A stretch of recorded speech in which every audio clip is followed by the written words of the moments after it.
lari ke bos, apa-apa lari ke bos. Emang ada blok nggak bisa nyelesain? Itu bawah itu ada PRP. Gitu. Bawah itu ibarat PRP, bos itu ibarat CCP. Jangan semua dianggap CCP. Karena memang jarang juga sih ada kemasan yang menjadi CCP. Sekarang bicara kemasan kaitannya dengan penetapan CCP. Kalau mungkin ada bahan kemas, kenapa? Mungkin bisa jadi ada produk-produk tertentu, ada kemasan primer, kemasan sekunder, ada tersier, kan kita nggak tahu masing-masing produknya dengan kemasan seperti apa. Monggo di detailkan dalam tabel ini, gitu ya. Nah tabel ini yang ditaruh di Excel, gitu. Biar gampang sih sebetulnya. Kenapa Excel? Karena kita nggak usah kotak-kotak yang gini. Awalnya sih begitu. Tapi nanti yang Excel itu kan akan diubah ke dalam Word, dalam manual, dalam HACCP ya tinggal di copy. Oke, nah ini juga sebetulnya ada tambahan. Ini kalau kita mau ada suatu produk development, pengembangan produk, ini juga ada. Kalau misal, ya ini kan untuk kasus tertentu ya. Misalnya kita ingin pengembangan produk apa? Mungkin ada varian-varian baru, yang bakso nggak bulat pak, dari gepeng atau bakso bentuk cinta pak, sudah ada ya. Itu kan suatu produk development. Ada varian-varian data yang baru, gitu kan? Mungkin bapak-bapaknya nggak terletak tapi gini. Kalau malu pak ya. Ya apapun lah. Ya ini juga ada decision tree-nya ya. Kita lihat. Apakah misalkan nanti ya kita bikin varian gitu ya. Misalkan apa? Sambal. Ada sambal cumi, mau bikin sambal tongkol, gitu ya. Sambal bawang dan lain-lain. Itu berarti milih bawang. Pak Indra, ini kasus beneran nih. Di Malang itu ada bakso dibikin kayak bentuk alat kelamin laki-laki. Itu viral. Itu secara etika atau secara izin halal atau mungkin BPOM itu dibolehkan nggak? Kalau halal pasti enggak. Artinya halal sebetulnya bukan masalah halal haram ya. Tapi itu biasanya enggak hanya bukan masalah keamanan aja gitu. Kayak sama aja penamaan. Ya. Apakah es pocong sama setan. Ya, bakso setan bisa dapat. Rawon. Kata-kata seperti itu enggak kenal. Rawon setan. Gitu rawon atau apa? Enggak Pak. Emang ada kayak produk itu. Tapi sulit nanti. Kalau hanya keamanan pangan mungkin oke, kalau bisa dikontrol ya. Karena kan ketika bentuknya beda sekali berarti ada titik-titik poin yang berbeda-beda titik poinnya. Gitu. Ya. Jadi menurut saya gini lah, boleh kita berinovasi, tapi yang lazim aja. Dia maunya viral memang. Hah? Dia maunya viral. Oh ya nggak apa-apa asal dia tapi kan pasti dia ada keterbatasan ke depan. Kalau untuk urus halal dan lain-lain, biasanya gitu. Ya. Oke, misalkan sambal kita ada varian, ya berarti ada new development, ya product development. Apakah formulasi atau komposisi adonan campuran penting untuk mencegah terjadinya peningkatan bahaya? Iya. Ya, berarti CCP Bu. Mau nggak mau, artinya apa CCP? Ibu harus lebih fokus lagi, pasti beda antara yang sambal bawang sama sambal cumi. Nggak usah diperdebatkan, karena udah beda. Udah bikin aja lagi.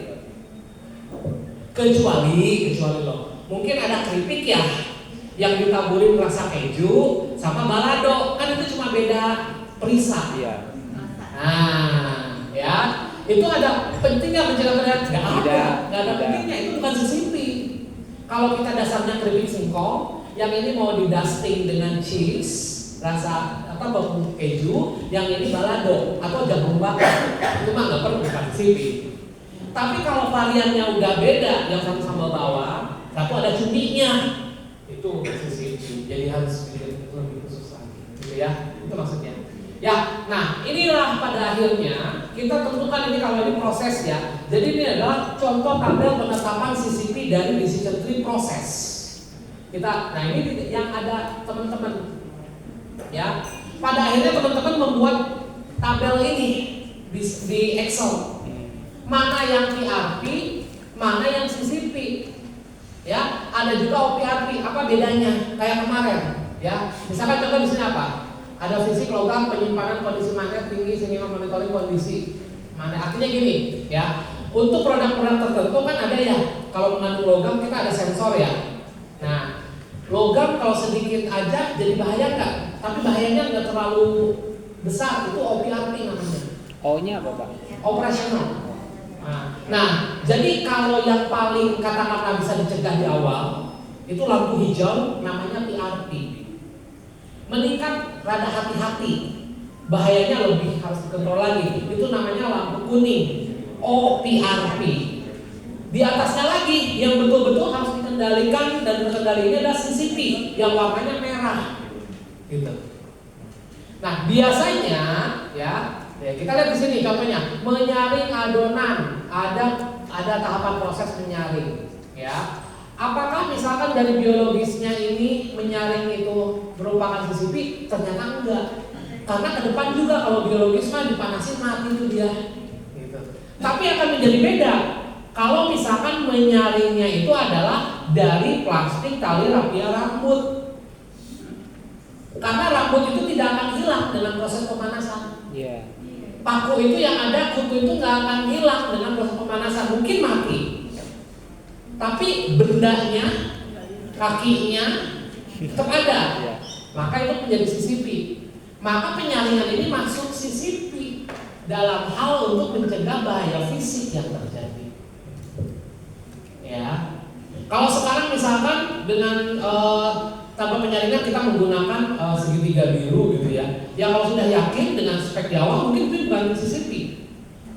Karena apa? Karena pengayakan yang kita inginkan tujuannya bukan untuk ngayak bahaya, tapi supaya adonannya gampang tercampur. Saya juga kalau bikin kue bukan langsung dimasukin gitu, tetap diayak. Diayak supaya apa? Daya kembangnya itu bukan masalah ngomong bahaya, tapi masalah quality. Itu nggak masuk CCP. Beda tujuan. Tapi akan menjadi PRP, berarti harus ada SOP penerimaan bahan masuk. Harus ada IKA, cara misalkan menentukan ikan yang segar, periksa matanya, periksa insangnya, kan itu IKA ya. Nah dituliskan insang bagus apa tidak, ini apa tidak dilakukan siapa? Itu dalam formulir, makanya ada PRP. Makanya balik lagi, kalau PRP-nya belum kuat itu apa? Belum ada. Ya belum ada tapi nggak dijalanin juga nggak kuat. Ya, belum diimplementasikan. Jangan harap Anda bisa oke ke depannya. Jangan-jangan semua tahapan jadi CCP gitu loh. Jadi dibenerin aja dulu dasarnya, ada dan diimplementasikan, dijalankan. SOP ada, formnya ada, nggak dipakai buat pajangan, buat apa? Ya, gitu. Ya udah semua, ya sampai dari awal sampai bawah udah tutup aja. Ya bisa macam-macam, mungkin Bapak ada 5 tahap, Bapak ada 10 tahap, ya tergantung tingkat kekompleksan dari masing-masing cara membuat produknya. Makanya diagram alurnya harus benar. Ya, ketika bikin pempek, apa cuma pempek doang? Kan bikin cukonya juga. Berarti ada diagram alurnya cuko. Lah pempek kan sampai pempek doang, sampai nggak dikemas. Ya berarti bikin diagram alurnya gimana cara bantu mas masuk dan lain-lain. Oke, itu beres prinsip kedua. Jadi sarapan saya berarti sudah pada bisa untuk analisis bahaya dan penentuan CCP. Ibu tadi mau nanya apa? Bu, tadi mau nanya apa? Hah? Pakai mic-nya. Tadi pun mau nanya apa? Coba itu dinyalain.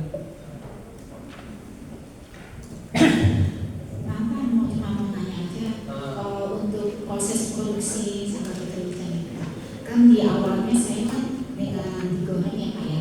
Ibu produk apa? Sambal pecel. Ya, awalnya kan saya pakai minyak. Oke, berarti yang ngegoreng itu kacangnya ya? Iya.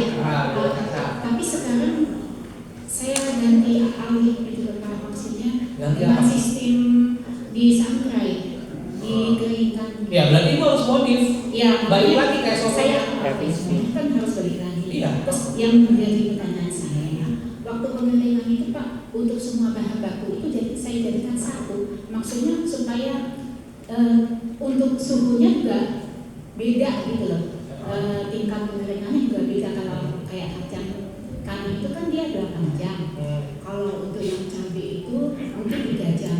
Cuma saya jadikan satu dalam suatu tempat dehydrator gitu Pak. Itu apa nanti mempengaruhi? Iya pasti dong. Misalkan cabai sama kacangnya langsung disatuin, semuanya. Ya berarti ambil yang paling bandel bahayanya. Itu kan? Itu yang menjadi penentu ibaratnya. Maksud saya sih untuk efisiensi waktu aja. Betul, efisiensi waktu. Tapi sekarang gini deh. Masing-masing kacang ada bahaya biologisnya. Misalkan cabai ada, apapun deh, pokoknya ngumpul tuh dia. Ya. Setiap bahan tadi punya mikroba. Setiap mikroba beda sifatnya. Harus dicari yang paling bandel dari sekumpulan itu. Setuju nggak? Misalkan jadi 8 jam. Tapi pertanyaannya adalah, ada nggak nanti efek 8 jam itu ke cabai? Gosong. Tapi saya keluarkan Pak. Jadi sebelum saya udah tahu tuh kalau untuk cabai sama yang lainnya itu cuma 3 jam langsung saya keluarkan. Iya, berarti harus terkontrol. Yang cabai berapa? Atau mungkin kacang duluan gitu ya? Kan karena dia yang 8 jam ya. Nah, setelah mau sisa 3 jam, pas jam kelima udah beres, cabainya mungkin gitu. Tapi masalahnya begini Bu, ketika kacang saja dengan kacang plus cabai itu kan berbeda kondisinya. Bukan seperti hitungan matematika. Ada pengaruh lain. Sama kayak kita bilang kopi itu menyehatkan. Tapi kopi yang gimana dulu? Kopi tubruk, kopi jos, kopi latte, atau kopi pakai susu. Susunya kental manis lagi. Jadi efikasinya bisa berubah. Ya. Tapi kalau memang ibu sudah terkontrol dengan cara yang sudah pakem, ada di SOP-nya ya nggak masalah. Tapi kalau nanti ada perubahan lagi, ibu harus verifikasi. Ya nggak? Nggak langsung perhitungan proporsional gitu loh. Kalau kurang ini ya udah berarti tinggal dikurangi aja jamnya. Ya itu kan harus mengukur lagi, ibaratnya ya harus penelitian lagi gitu. Rusak nggak dengan cara itu? Gitu. Kontaminasi silang ya pasti. Tapi kan pada waktu penyanderaian itu kan ada panas. Kontaminasi silangnya dari apa? Itu aja pertanyaannya. Cabai akan mengkontaminasi silang. Bakteri dari cabai masuk ke bakteri kacang. Dan toh dua-duanya ada dipanasin, mati-mati juga. Itu maksud saya. Kayak gitu, jawab ya berarti ya. Oke, nomor 8 atau tahapan ke-8, prinsip ketiga ya. Kita udah menentukan CCP-nya, sekarang kita tentukan batasan kritisnya. Nama batasan berarti kan ada range. Ya, batas atas, batas bawah. Ya. Nah, batas kritis ini ditetapkan berdasarkan referensi dan standar. Artinya apa? Mau gak mau Bapak dan Ibu harus membuka literatur. Jadi kalau harus baca-baca buku, iya. Ya, itu jadi kadang-kadang misalkan gini, E. coli itu mati berapa ya, suhu berapa?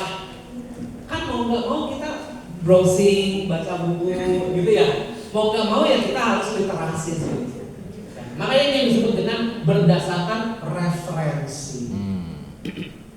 Ya, kecuali ya artinya kita sudah jam terbang tinggi gitu ya. Emang kalau udah jam terbang tinggi itu enak sebetulnya juga ada apa ya? Ada suatu pengayaan. Kalau makan begini mah kita udah punya sense gitu loh. Ini minimal segini gitu. Udah ada feeling. Tapi feelingnya yang so strong berdasarkan pengetahuan. Gitu kan? Ya, makanya ada referensi. Jadi literasi itu penting ya Bapak Ibu ya. Baca-baca dari sumber yang mana gitu ya. Batas kritis tidak boleh terlampaui karena merupakan toleransi yang menjamin bahwa bahaya dapat dikontrol. Ya, bahaya kritis ini tidak boleh terlampaui. Artinya apa? Kalau kita lihat standar SNI, ya nggak? Cemaran logam segini, ya nggak? Cemaran mikroba maksimum ada 10/2 dan lain-lain. Itu nggak boleh dilampaui. Mungkin kalau daya tahan tubuh kita kalau masih 100 Staphylococcus, toh dia juga nanti di lambung, ada asam lambung gitu. Kan bukan berarti makanan yang masuk ke mulut kita itu steril, enggak. Ada mikroba. Cuma di dalam tubuh kita kan ada pertahanan gitu. Ya, tapi pertahanan juga bisa jebol kalau yang masuknya melampaui batas gitu. Itu namanya kan di sini, makanya batas kritisnya tidak boleh melampaui. Ya. Batas kritis yang biasa digunakan adalah sebagai limit biasanya. Nah ini suhu, waktu, kadar air. Nah ini yang biasanya jadi Suhu, parameter-parameter waktu, penting. kadar air. Penggorengan, suhu dan waktu, ya enggak? Pengovenan, suhu, waktu, kadar air. Karena jadi kering kalau di oven. Ya enggak? Adonan yang mungkin kadar airnya 40%, kalau udah jadi roti kan kadar airnya enggak segitu. Karena apa? Karena ini adalah kadar air yang menentukan pertumbuhan mikroba. Gitu ya. Makanya beda antara cumi kering sama cumi basah. Kadar airnya beda, jadi resikonya juga beda. Lebih beresiko yang basah. Boleh tanya alatnya apa Pak, kadar air untuk daging? Kadar air sebetulnya namanya kalau kadar air ya, untuk menentukan kadar air. Metodologinya alat untuk ukur kadar air di daging. nggak bisa Pak. Biasanya metodenya itu adalah kalau untuk daging ya, mungkin masih oven. Tapi kalau susu bubuk masih bisa Pak. Itu namanya Carl Fisher. Carl Fisher itu untuk susu biasanya serbuk. Biasanya ada di obat-obatan Pak. Obat-obatan ada yang serbuk ya, kayak Muir, isi kapsul. Itu namanya Carl Fisher. Tapi saya rasa IKM nggak perlu diambil, itu satu mahal banget. Mahal ya? Yang penting mah yang disebut kadar air itu ya yang paling murah ke oven. Tapi kan kita cuma ngerjain sekali aja. Ya, Carl Fisher. Di pabrik obat biasanya ada untuk menentukan kadar air. Kan tadi daging yang bagus itu yang kadar yang bisa mengikat air yang gini. Kadar air dengan water holding capacity beda loh, beda cerita. Dengan awe beda juga. Ya. Ya, beda cerita. Kadar air adalah berapa air yang terdapat dalam bahan tersebut. Itu namanya kadar air. Ada yang namanya awe. Awe itu adalah berapa banyak derajat. Kenapa disebut derajat? Karena satuannya adalah 0 sampai 1. Jadi seberapa banyak air bebas yang bisa digunakan oleh mikroba. Air bebas itu apa? Biasanya air itu terikat sama siapa? Sama gula, sama garam. Maka produk-produk yang mengandung banyak gula dan garam awetnya rendah, tapi kelihatannya nggak kering, kayak dodol. Ya, makanya mikroba nggak terlalu suka yang awetnya rendah, karena dia nggak bisa hidup untuk minum, nggak ada air yang tersedia, adanya air gula. Itu kan yang saya bilang, Bapak Ibu terdampar di laut. Lautan air semua ya? Asin. Bisa minum air laut? Enggak kan? Paling nunggu air hujan kan? Mikroba juga sama. Jadi kalau dia ketemu air itu udah kecampur sama gula garam, dia juga udah nggak bisa makan, nggak bisa minum. Itu namanya awe. Jadi kadar air tinggi belum tentu awe tinggi. Bisa jadi kadar air tinggi, awe rendah. Bila mana biasanya kadar garamnya tinggi, kadar gulanya tinggi. Tapi kalau awe rendah, kalau roti ya, kadar airnya kan rendah ya. Kan udah dikeringin, udah pasti awenya juga rendah dong. Iya. Kalau itu udah pasti, kalau kadar air rendah, awe pasti rendah. Tapi kalau kadar air tinggi, belum tentu awe tinggi. Bisa rendah kalau banyak gula dan garam. Makanya itu menjadi parameter untuk kelangsungan hidup mikroba.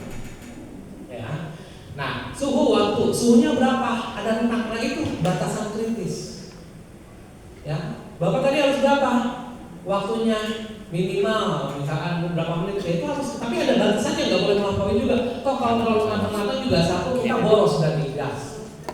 Kedua, bisa quality-nya jelek. Overcook, gosong, kalau kue-kue kering gitu ya. Siapa yang mau beli? Batas kritis harus ditentukan untuk setiap CCP. Nah, CCP yang udah ada tadi, kita fokus ke CCP doang. Gak usah ngomongin PRP lagi. Kita lihat batasan kritis. Berarti Bapak fokus aja Pak, masalah waktu di pengungkapan. Gitu ya. Mas, fokus aja waktu penggorengan. Kan CCP-nya itu tadi, bukan pengovenan kan. Itu fokus dari yang. Batas kritisnya menunjukkan perbedaan antara produk yang aman dan tidak aman. Artinya apa? Minimal harus tercapai. Misalkan menggorengnya harus terukur minimal 180 derajat atau gimana? Makanya harus ada pengukur, gitu loh. Karena kalau kurang dari itu bisa jadi mikrobanya misalkan masih tetap survive, Itu makanya harus di sini ditentukan perbedaannya, mana batas aman, mana tidak aman. Ya. Kalau batas amannya 85, ya jangan 85 banget atau 90 deh, biar agak lebih sedikit gitu kan, aman kan, gitu ibaratnya. Ya.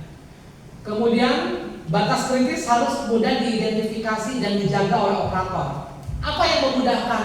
Ya beli, jangan melihat api. Kata sini gede, ini kecil. Gede kecil tuh nggak terukur. Artinya di sini harus ada alat bantu ukur. Gitu ya. Jadi minimal ya termometer sama termometer masak ya. Karena kalau ketika ngegoreng juga termometernya harus yang mentok 300 tuh ada tuh. Jangan termometer yang 100 derajat. Mentok dia di atas. Ya kalau termometer penggorengan tuh yang suhunya 0 sampai 300 biasanya ada tuh. Ya, beli di toko kimia. Berarti kan harus ada alat ukur suhu murah, waktu murah, kadar air yang mahal ya? Iya.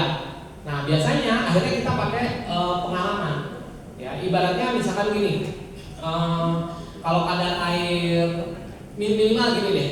Kalau mengukur kadar air kan Bapak sekali dong ke Saraswati mah. Oh gitu. Ya kan? Ya itu pakai patokan aja Pak. Ya. Kecuali kalau pabrik. Kalau pabrik memang dia setiap batch, makanya dia ada in-house labnya. Jadi lab memang yang ada di pabrik itu udah ada.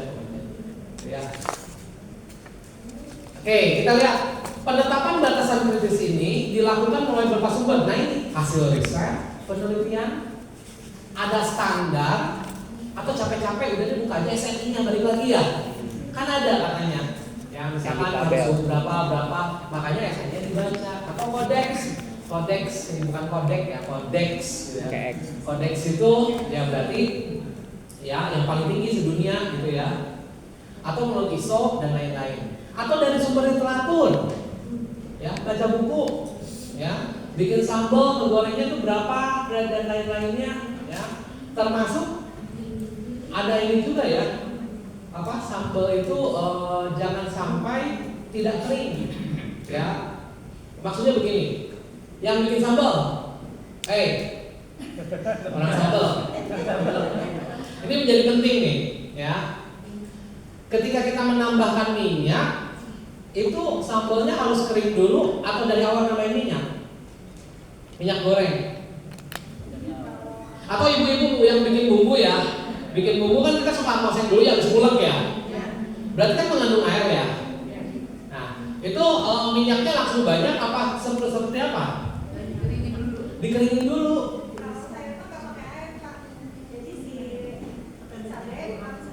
Ya maksud saya air yang dari cabai Bu.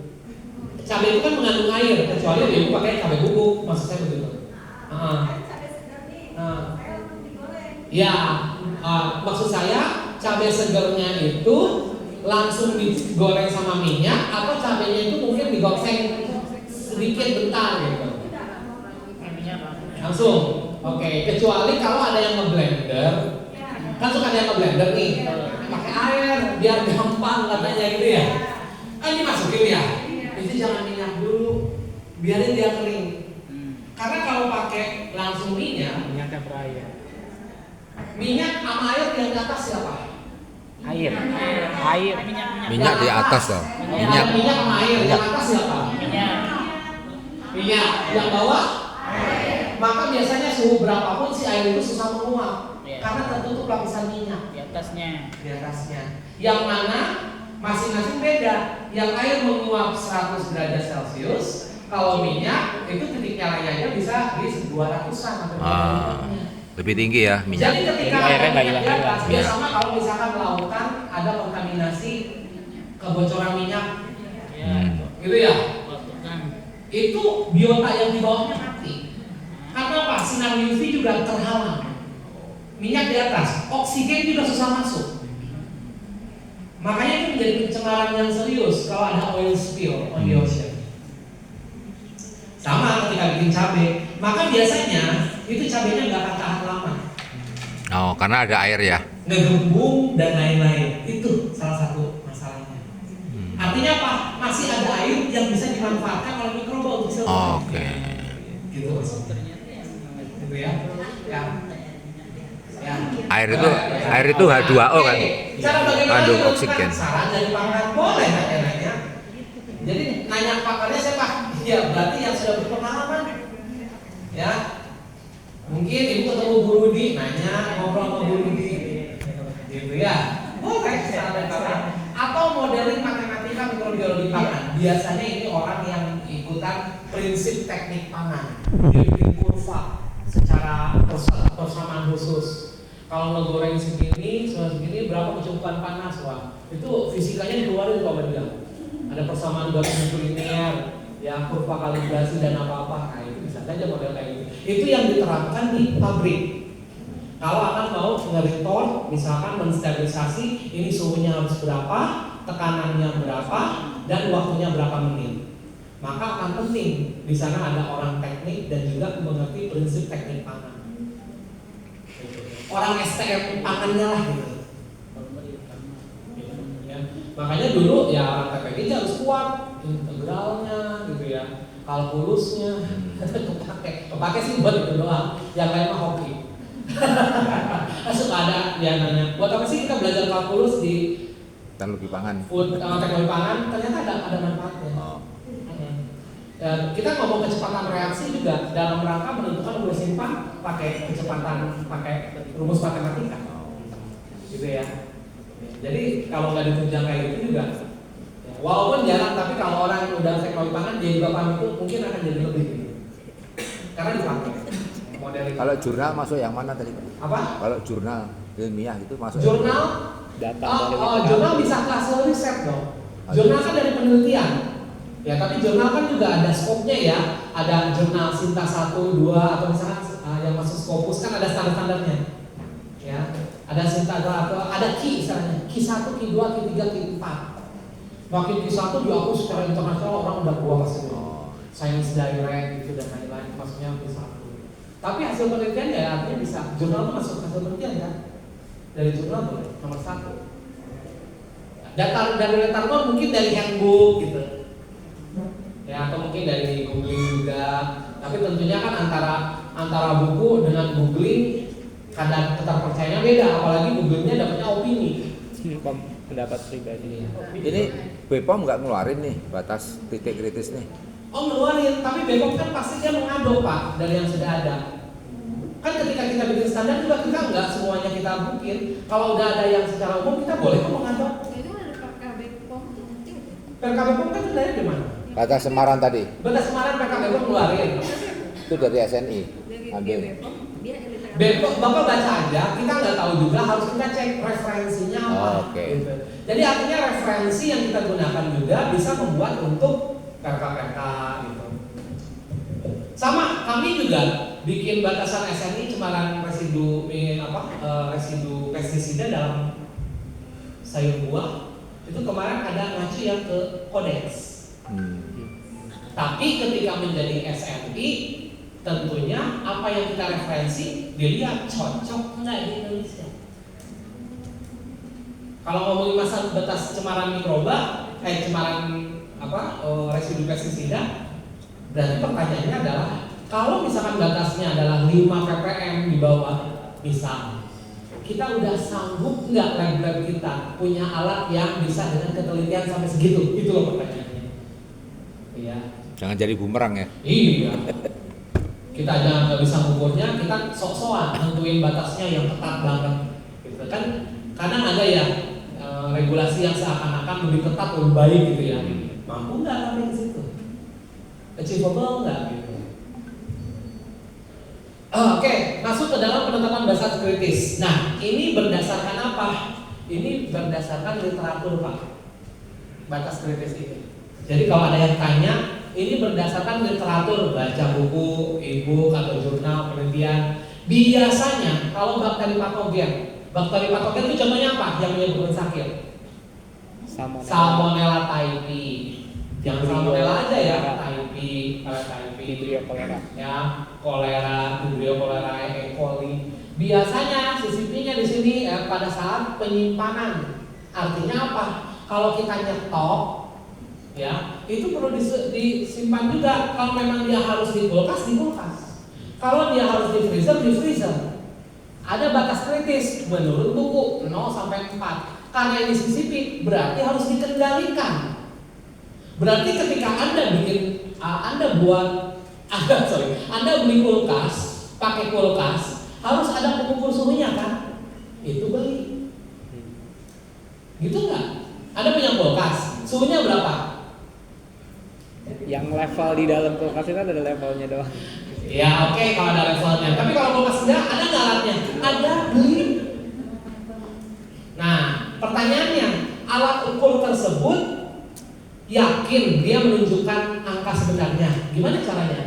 Kalibrasi lah. Kalibrasi, berarti datang ke lab kalibrasi. Itu yang dilakukan oleh perusahaan-perusahaan. Yang kalibrasi kan nggak harus tiap batch. Kalau kalibrasi 2 tahun sekali, Pak. Ya, kalibrasi mah alat timbang Anda kalibrasi. Ya enggak? Ada alat timbang ada sih gitu. Kalibrasi. Ya kalibrasi lah ke BPIA gitu ya. 2 tahun sekali kok. Metrologi ada yang dekat sana Lipibril. Lumayan Pak, 600.000. Oh enggak, 25.000. Bapak yang enggak neraca apa dulu nih, bisa beda. Neraca apa dulu? Neraca ada kategorinya lagi. Oh iya. Bisa jadi yang 600.000 mungkin Sartorius ya. Iya, neraca kan ada tingkat ketelitian ya. Ada neraca yang mungkin yang bisa suhu terbuka kayak misalkan ngekiloin buah-buahan. Ya, tapi beda juga ada neraca Sartorius yang menekan untuk ukur gram emas dan lain-lain, itu bisa beda. Iya, iya. Ya kalau timbangan warung juga itu beda. Habis baterainya bentukan sentimen nih, kilometer. Sudah bentukan nih, udah kosong. Dulu ya. Enggak, maksud saya dilihat dulu itu neraca yang dimaksud neraca kayak apa? Mungkin jadi bisa beda, saya nggak tahu. Sama nggak yang dimaksud? Ada yang 600.000, ada yang 25.000 gitu. Lebih halus, lebih mahal. Iya, biasanya gitu karena ketelitiannya juga tinggi. Biasanya kalau yang halus itu maksimum aja 120 gram Pak. Itu untuk neraca yang standar lab. Gitu ya. Oke, ya. Berarti harus ada batas kritis 0 sampai 4, berarti harus ada yang terkendali. Ya. Apalagi perusahaan bakso. Bapak udah kenal bakso, Bapak kan pasti nyetok. Iya. Daging. Naruhnya di freezer. Iya. Ada alat ukurnya untuk memastikan maksimum adalah sebetulnya ini bukan ini bukan freezer, ini chiller. Sorry, ya, chiller. Kalau freezer minus ya? Kalau freezer minus, ya. Ini chilling, kulkas misalkan. Jadi kalau punya kulkas, ya beli alat. Saya juga di lab karena melakukan itu. Kita beli alatnya kayak kecil gitu. Nanti ada kabelnya, sensornya masuk ke dalam kulkas. Jadi dia menunjukkan. Biasanya memang harus segini, maksimum 4. Ya, kenapa maksimum 4? Karena ketika 0 sampai 4, mikroba patogen ini memang nggak mati, tapi posisinya dia tidur. Artinya dia nggak bisa berkembang biak. Ya, toh nanti waktu digoreng juga yang ada udah mati gitu misalnya. Ya, berarti ada di sini. Kemudian untuk potongan logam ada metal detektor. Ya, potongan logam ini batas kritisnya jelas. Ya, untuk potongan logam artinya dengan kemampuan ketelitian si alat tersebut. Ya, untuk produk-produk tertentu ada tuh di pabrik udah ada ya logam untuk sensor. Ya. Kemudian pada waktu proses pengovenan, bakteri patogen itu biasanya ya AW-nya sampai harus kurang dari 0,85 pengeringan. Ya. Tapi kan AW juga biasanya ya bisa kita lihat lah kalau sampai kering banget pasti ada nggak alatnya? Maksudnya kalau ditanya ada nggak? Ada sih, AW meter namanya.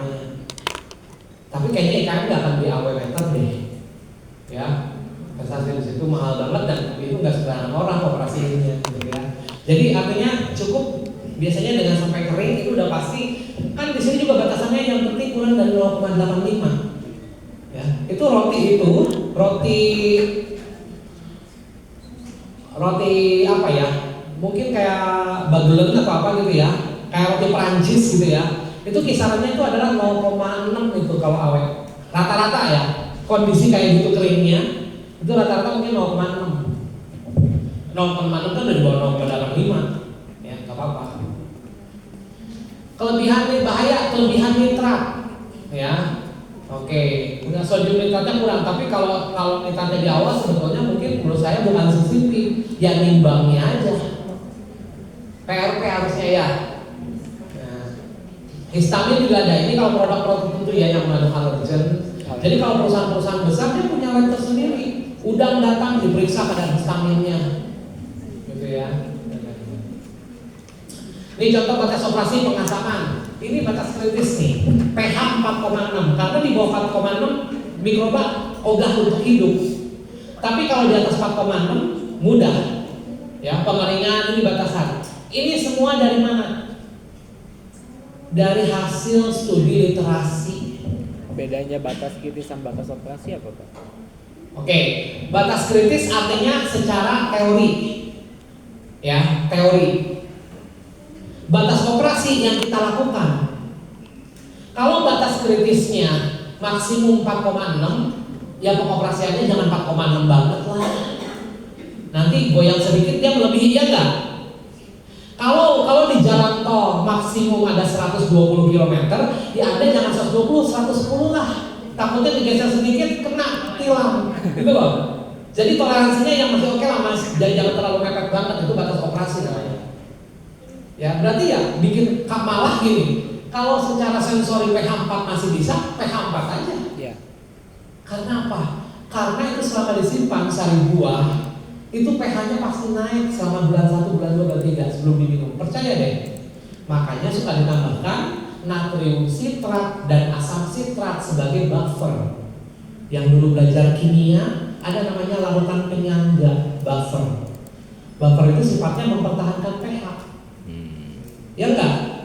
Asam lemah dengan garamnya, basa lemah dengan garamnya. Di mana yang lemah-lemahnya ini komposisinya lebih banyak dari garamnya. Itu teori. Tapi kita praktekkan. Makanya untuk sari buah, kalau Anda menambahkan asam sitrat, tambahkan juga natrium sitrat. Ngomongin BTP.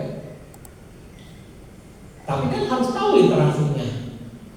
Makanya biasanya kalau asam sitratnya 1 gram, natrium sitratnya setengahnya. Itu juga ilmu, gitu ya. Karena kalau enggak, sari buah waktu mau dikapin gitu ya, mungkin 4. Itu ditaruh di warung lama-lama udah sebulan 2 bulan itu naik itu 4,1, 4,2, akhirnya pas sudah 4,6, batas kritis. Sementara itu produk udah di luar, udah di tangan produsen, ya. Itu ya, pengisian panas mati kok secara teori 80, ya jangan 80 banget lebihin. Ya istilahnya mending lebih daripada kurang. Ya. Gitu ya. Ibu punya hajatan, kondang 100. Masa iya sih makanannya 100 porsi gitu loh. Ya, itu namanya operasi, waktu dilaksanakan operasional. Paham ya? Oke. Latihan. Nah, tadi udah ya, analisis bahaya udah ya. Ya, menentukan TCP udah ya. Nah, tentukan batas kritisnya sekarang. Pak, Bapak harus mengkaji Pak. Di ayam itu ada salmonella. Bapak harus cari salmonella itu mati di suhu berapa. Bapak cari itu bukunya. Tapi kalau misalkan tadi sudah dipersiapkan, ya, salmonella itu kan termasuk patogen ya. Biasanya patogen itu suhunya biasanya 85 minimal. Jadi waktu ngungkep, waktu musuhin ke meriksa suhu, di dalamnya minimal tercapai 85. Tetap Bapak harus cari dulu salmonella itu mati di suhu berapa, salmonella typhi. Bapak googling, searching. Ya. Biasanya sih patogen 85 udah mati. Biasanya. Artinya itu menjadi batas kritis. Mungkin batas operasional Bapak, ya, Bapak sampai suhu 90 deh harus biar lebih aman, juga lebih yakin. Gak apa-apa kan? Daging bagian dalamnya udah sampai mencapai 90 derajat, itu batas operasional. Paham?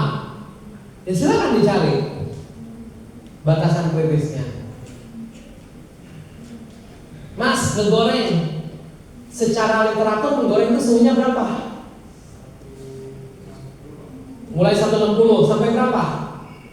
Ada Mas. Minimal sampai ada maksimumnya? warna tambah berarti tapi beda. Beda ya. Ya, tapi harus dimaksimumkan Mas. Kalau sampai lebih juga itu gosong, fisik. Secara bahaya nggak bahaya, tapi secara quality gosong. Nah, itu juga harus dilakukan. Harus menetapkan tetap ada batas bawahnya, atasnya gitu. Ya, itu ya. Jadi ya, tahu ya. Berarti menetapkan batas kritis sudah tahu. Udah ya. Itu materinya beda dengan yang di sini apa? Nanti dikasih nanti. Ya, terutama untuk yang prinsip-prinsipnya nanti dikasih Pak. Ada tapi beda tampilan. Iya. Belum dikirim makanya. Belum dikirim entar. Sempat nyari-nyari sih tadi juga tapi emang beda. Nggak nyimak yang di monitor aja. 3 pukul lagu.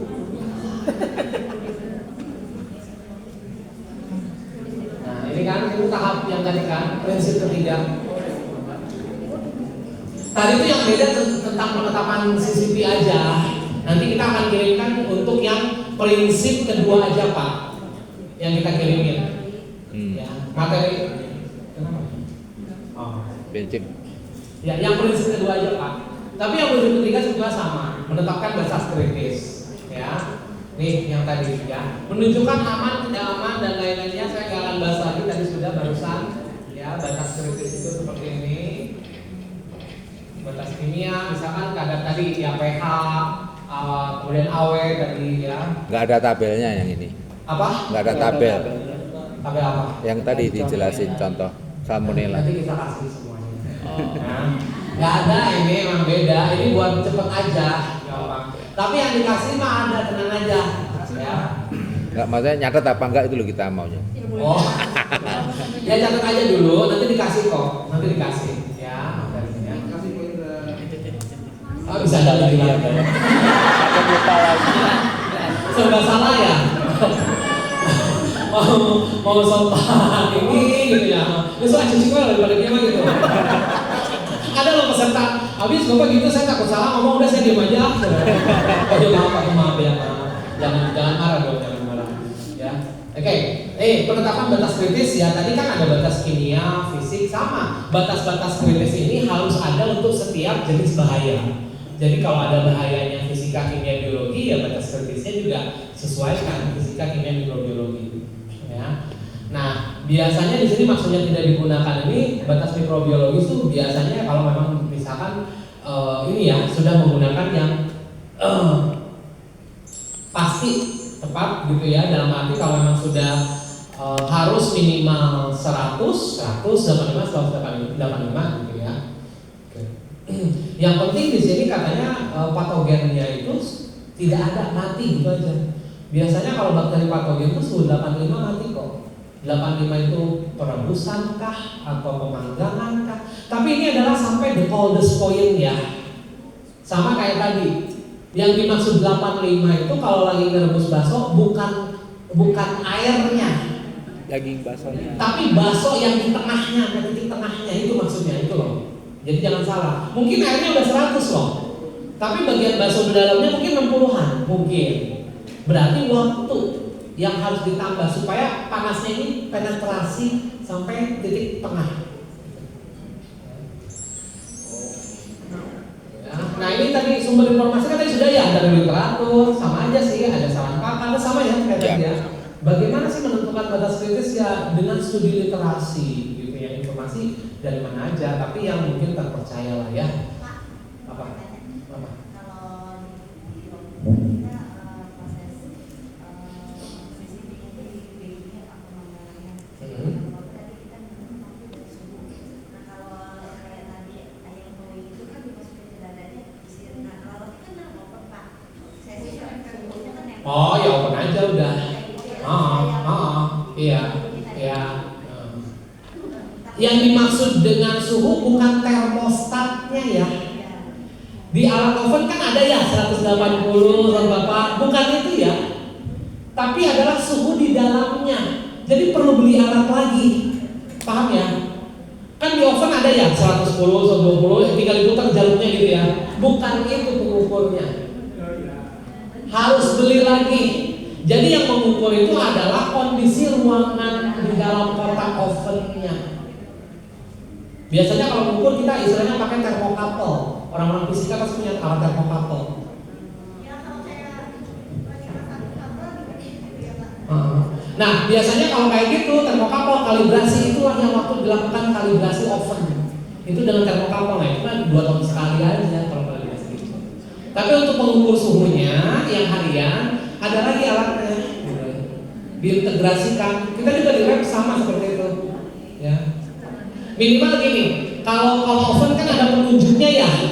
Kalau freezer kan ada jalurnya juga ya, angkanya yang berubah-ubah ya. Nah itu dikalibrasi. Nah itu asal dari kalibrasi nggak usah ada pengukur lagi. Karena dia bisa kelihatan berubah angkanya. Digital. Kecuali yang maksud saya yang jarum ngeset yang ada di oven itu loh. Nah itu bukan alat pengukur, bukan. Gitu ya. Oke, ada yang mau tanya tentang prinsip ketiga? Prinsip ketiga ya, jangan nanya yang lain. Keempat. Beres-beres. Ketiga ya. Ya, ini udah tahapan 9 ya. Mungkin kalau sore 12, besok diulang lagi sama Mbak Wi sama Mbak Ati untuk langsung praktek. Sampai 12 tahapan. Ya. Nanti saya bye-bye dulu ya. Saya 2 hari di sini gantian. Ya nanti besok kan sehari full ada Mbak Ati sama Mbak Wiwi. Kalau hari terakhir kan hanya penutupan aja. Sama pre-test, post-test lah. Ya. Ada yang mau tanya prinsip ketiga? Atau tahapan ke-8? Kalau nggak ada berarti saya lanjutkan dengan tahapan ke-9. Ya. Prinsip keempat. Setelah kita menentukan CCP, kita menentukan batasan CCP-nya. Selanjutnya apa? Memonitoring batasan kritis CCP tersebut. Ya. Memeriksa apakah prosedur pengolahan penanganan di CCP di bawah kendali apa enggak? Nah, cek lagi Pak. Tadi Bapak kalau masak ayamnya sedikit gimana? Kalau masak lebih banyak gimana? Sama cabai juga sambal tadi. Kalau masak sedikit gimana? Dilihat batasannya apa cukup dengan 80 itu derajat. Ya, lihat di sini. Ya. Diperiksa pengamatan yang terjadwal. Berarti akan keluar apa? Formulir inspeksi pengukuran suhu. Ya, seperti itu. Atau gampangnya ya udah setiap produksi aja kan gampangnya. Ya enggak? Ya mungkin takutnya kan enggak produksi setiap hari ya. Pas produksi selalu dicek, ya. Kalau ada monitoring berarti ada dokumen apa? Form pencatatan. Itu maksudnya. Kita udah tahu CCP-nya, kita udah tetapkan batasannya, kita catat supaya dia tetap dalam tentang tersebut, kita monitor. Itu maksudnya. Ya, kita kendalikan terus sampai kapanpun. Ya sampai kita produksi aja terus. Ya.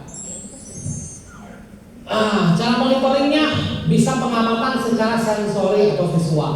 Kayak tadi, tahu dong ayam yang masih mentah, kurang mateng, biasanya kan dari teksturnya udah beda ya. Nah itu pengamatan secara visual atau sensori. Ya, sensori itu banyak, bisa dirasakan, bisa didengar. Contohnya apa?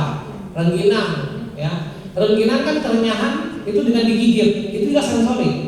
Ya. Siapa sih yang jualan rengginang? Pengen beli rengginang deh. Harus kemana dibeli sama itu? Masih ada?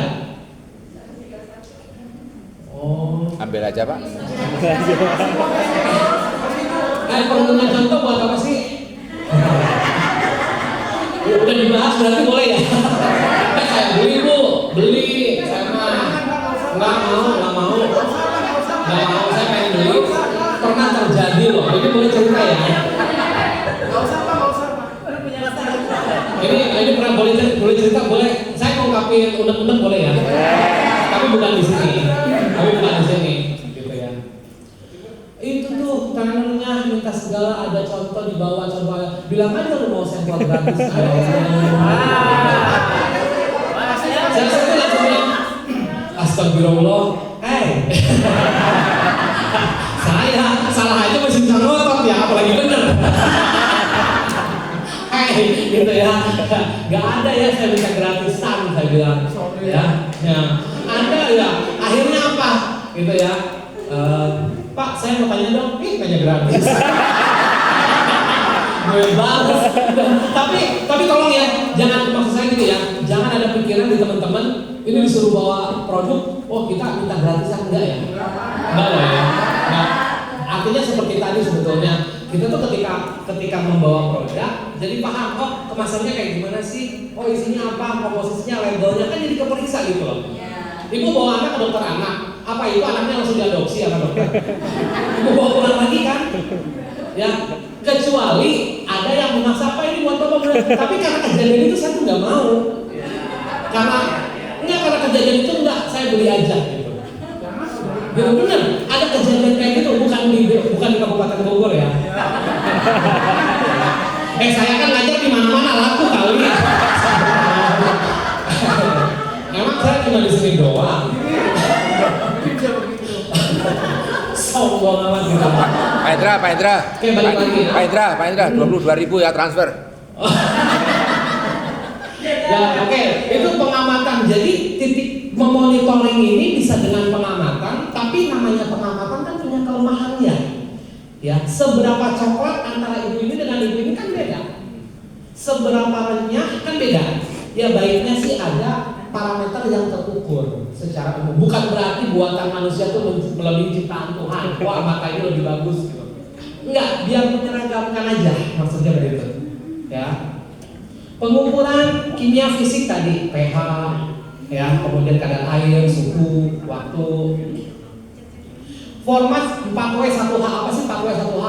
What, where. What, where, when, how, gitu ya, itu maksudnya ya. Apa?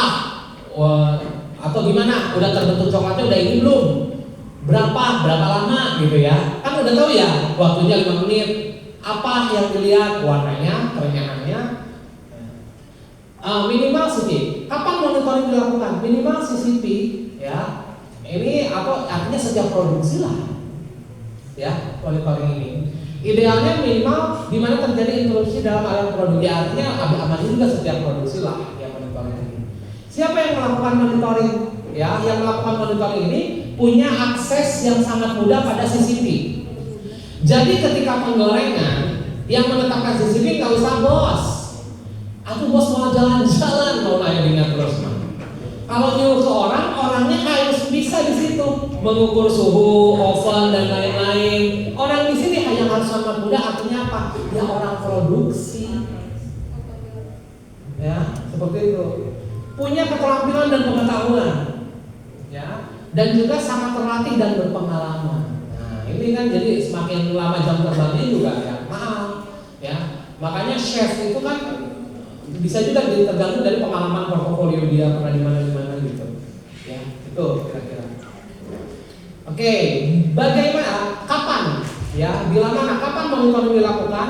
In proses monitoring. Ya, pada saat memang langsung produksi atau intermittent. Intermittent itu artinya ada jeda, gitu ya. Misalkan katakanlah begini.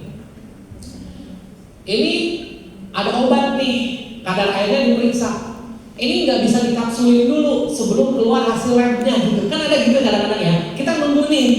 Jadi kita nunggu ada jeda. Kalau ini udah rilis, oke, kata QC, go, dikapsulin. Gitu kan.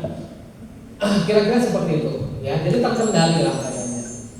Oke, itu cara memonitor itu. Ya.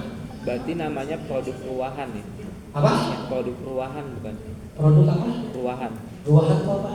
Yang tadi belum setengah jadi, yang tadi masih dikasih jeda itu, bukan ya? Ruahan tuh artinya apa sih? Nggak pernah denger aja sih, makanya mau nanya. Nggak tahu. Ruahan apa sih? Ruahan bukan ya? Kalau saya sih ruahan makan ya sebelum puasa. Apa ruahan? Ruahan nggak tahu saya punya apa? Saya nanya. Pernah denger aja, pernah denger aja. Ruahan nggak tahu saya. Kalimatnya RUAHAN. Ya kita skip dulu deh. Gitu. Kalau ada produk, ini dihentikan dulu sebelum keluar hasilnya, nggak bisa jalan ke tahapan berikutnya. Itu katanya. Itu namanya produk ruahan. Enggak nanya sih Pak, belum tentu benar. Saya nggak tahu. Jawaban saya nggak tahu. Maksudnya arti itu saya nggak tahu. Ruahan. Iya. Kalau saya makan ya sebelum puasa. Oke, tahap 4 selesai, kita tutup dulu sesinya. Terima kasih.